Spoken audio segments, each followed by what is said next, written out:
নিজের কয়েক বিঘা জমিতে ধান লাগাতেন ফটিকখালী গ্রামের বিধবা যমুনা দাসী। এতে তার সংসার চললেও জলাবদ্ধতার কারণে সেই জমিতে এখন ফসল ফলে না।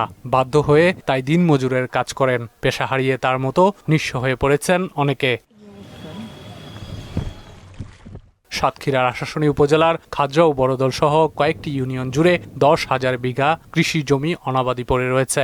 পানি নিষ্কাশনের জন্য চেউটিয়া নদীতে বাঁধ সহ স্লুইস গেট বন্ধ থাকায় জলাবদ্ধ থাকে প্রায় বছরের বেশি সময়। যারা কর্ম করে খায়, যারা শ্রমজীবী, তাদেরও কোনো শ্রমের এখানে আয়ের উৎস নেই। নেট পাটা দিয়ে আর যে সবাই জল ছড়ে না, এই জন্য তো আমাদের কালকে গেটও পড়িয়ে গেছে। ওয়ালটন ফ্রিজ কিনে অনেকের মতো আপনিও হয়ে যেতে পারেন মিলেনিয়াল।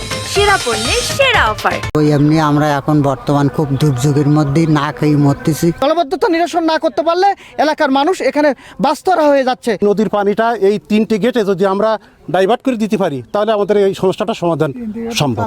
স্থানীয়দের অভিযোগ, মাছ চাষিদের স্বেচ্ছাচারিতা ও নদীতে পলি জমার ফলে ভয়ঙ্কর রূপ নিচ্ছে। আগামীতে যদি আমাদের এই আমন ফসল আবার বন্ধ হয়ে যায় তাহলে আমরা অত্র এলাকা চরম দুর্ভিক্ষের মধ্যে পড়ব। হাজার হাজার লক্ষ লক্ষ লোক আমরা আবাদি ফসল থেকে বঞ্চিত হচ্ছি। এবার ফসল ফলতে পারেনি, একটাই কারণ জলবদ্ধতা। দেশের প্রথাকে রোধ এবং রোধ করে আমরা যাতে মিষ্টি পানি ধারণ করে দুটো ফসল লাগাতে পারি, সরকার বাহাদুরের কাছে আমার এটা আকুল আবেদন। প্রশাসনের সঙ্গে আলোচনা করে স্থায়ী সমাধানের আশ্বাস দিলেন খাজরা ইউনিয়নের এই জনপ্রতিনিধি।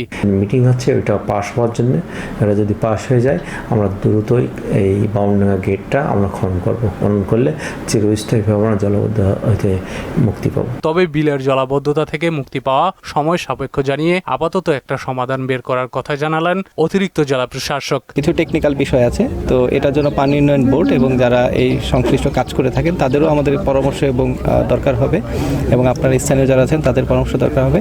তো এই বিষয়গুলো আমরা যথাযথ কর্তৃপক্ষের কাছে আমরা উপস্থাপন করব। এ ব্যাপারে বিস্তারিত না জেনে ক্যামেরার সামনে কথা বলতে রাজি হননি সাতক্ষীরা পানি উন্নয়ন বোর্ডের কর্মকর্তারা। তানজিদ ভুইয়া, মোহনা সংবাদ।